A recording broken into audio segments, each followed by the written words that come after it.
Hey guys, welcome back to my YouTube channel. If this is your first time here, karibu sana. My name is Kathomi and I'm so glad you're joining us. So on today's video, I'm just going to we're talking about weddings first of all.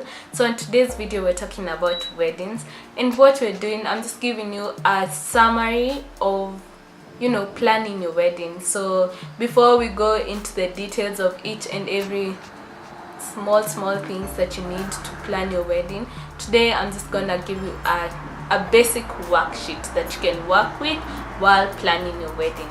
I hope you guys enjoy this video, so let's start.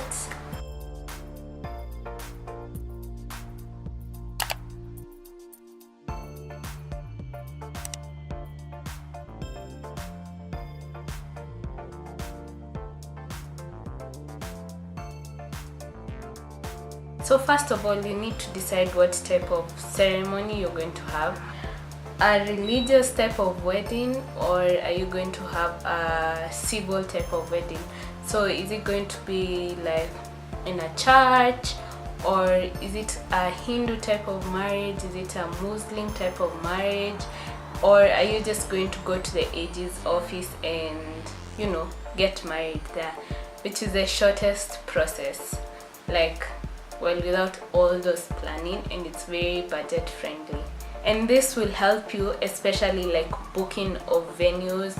So you'll know, do you need to book a church, or do you just need to book a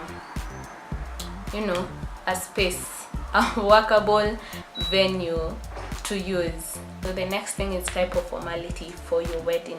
So is it a formal type of wedding?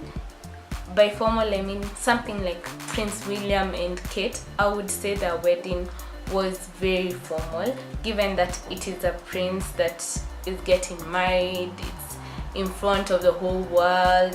The reputation of the royal family kinda influenced how the wedding was going to come out. So it was a formal type of wedding.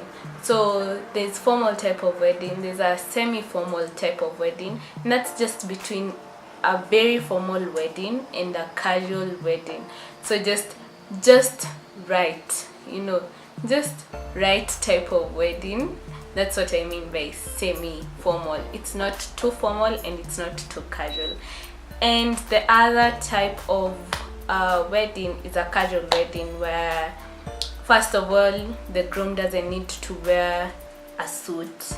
The dress does not necessarily have to be white. Just a casual wedding. You don't have to do all the hula baloos of weddings and everything that people talk about, that this wedding should be like this. It's just about you and how you want your wedding to be, basically. So the next thing I would say is deciding what type of wedding you want, what qualities you want in a wedding. So there's so many. There's a chic type of wedding, you can go with an artsy type of wedding, sophisticated. Just put in those small elements to just kind of have a theme, I would say, for your wedding. So there are so many that you can pick from, not necessarily what I said, but there are so many different qualities of a wedding that you would want to be in your wedding. The next thing I want to talk about, and this is very important, is location. You need to decide on a location. You don't have to have, I'm gonna get married at this specific place only. Just have like 3 choices, so that if you go and see this venue and it's not really working out for you, or you're not feeling it, or your budget is not, the venue and your budget are just not communicating on the same level, so you have like 3 different types of venues, and you go and see the venues, which is very important. To go and see a venue, you get to have a feel and to see exactly what your wedding will be. What views are there. Like, one of my favorite venues is Mount Kenya Safari Club in Nanyuki. Like, the venue, you have just the layout of the mountain, and they have a maze. You know, once you go to a venue and you see, you just get to know, this is the place I want, or no, this is not the place I wanted. I thought I wanted it, but it's not what I wanted, you know. Also, you get to see your price and the budget, because you can say you want to get married at Mount Kenya Safari Club, but you have a budget for 500,000, and you know, it's not gonna allow you to have 200 guests at that venue, and your budget, they just not working.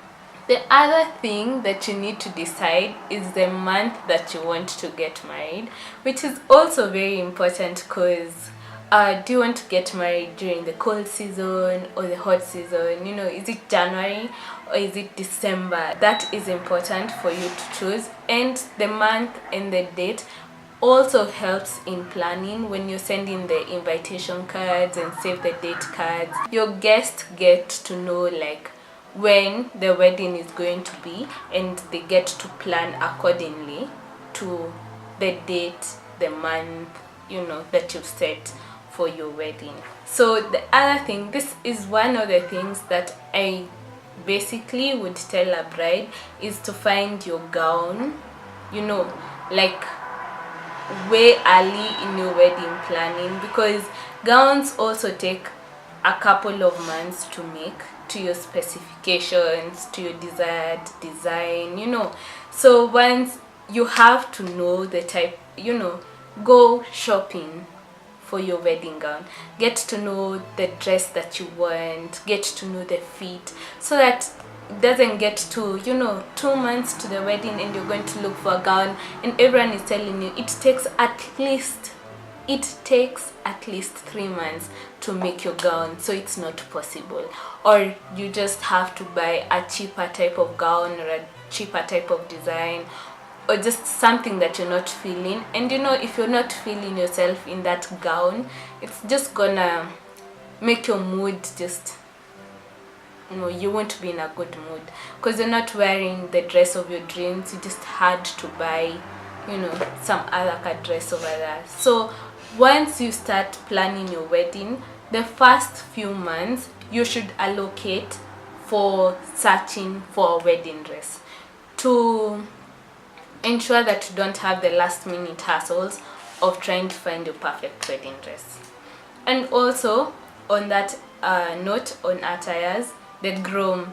So for most men, it's so simple, like, you know, just go and buy a suit and that is what you're gonna wear on your wedding. Or you want to get a tuxedo, you know, you have to go to the tailors and they pima your, you know, your measurements. They get your measurements to make that a perfect, you know. You can't just buy a tuxedo that's ill-fitting. It's just not classy. Let's just put it there, it's not classy. So when you're shopping for your wedding dress, make sure your groom is also shopping for his attire, his groom attire. So it doesn't have to be a suit, it doesn't have to be a tuxedo, you know, whatever it is, let him go to like a tailor and get his measurements, so that he also doesn't have to do the last minute type of shopping. As simple as it is for men to get, you know, clothes for weddings, it does not mean that you have to wait the last month. The Saturday before your wedding is when you're going to look for your attire. You know, just get it over and done with. Number of guests. This determines a lot on your budget and how you're working on your budget. You know, when you go meet suppliers, one of the many questions they're going to ask you is, how many guests are you having? You know, is it 200? Is it 500? Is it more? Is it less? You know, so when you go visit venues, they also ask you, how many guests are you going to have, so that they know like how much space you need in, you know, for your guests, or how much food you need to have for your guests. So you have to come up with a list of your guests and the number. When it comes to planning your guest list, sit down with your husband to be, your fiance, and write down your guest list together, because you'll find that you probably have mutual friends or mutual family, and okay, not family, that's weird, just mutual people, mutual people that you're going to invite. So if he writes his own list and you write your own list, you can come up with 500 people, and in that number, like quarter of it is the same person, same people, you're inviting the same people. So sit down with your fiance and decide, this is coming, or not this one is coming, this one is not coming, so that you have a specific number when you take it to your planner or suppliers or venues. You don't get an order for a large group of people, yet you're not going to have all those people coming, just a small number of people. And also, when you're doing your invitation cards, your guests, your save the date cards, your thank you notes, you don't want to print out 500 and then you need only 350. You get entertainment. Like, you have to decide on entertainment. Is it only going to be an MC, or are you going to have a DJ, an MC?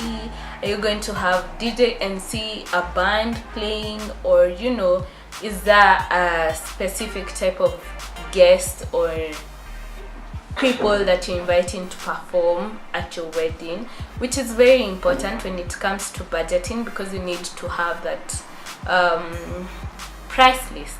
You need to know, I want to call Hat the band, or I want to call Sauti Soul. So when you're planning, you just go and look for their contact and ask them how much it is, so that it's okay, I'll just listen to you over the radio on my way to the wedding.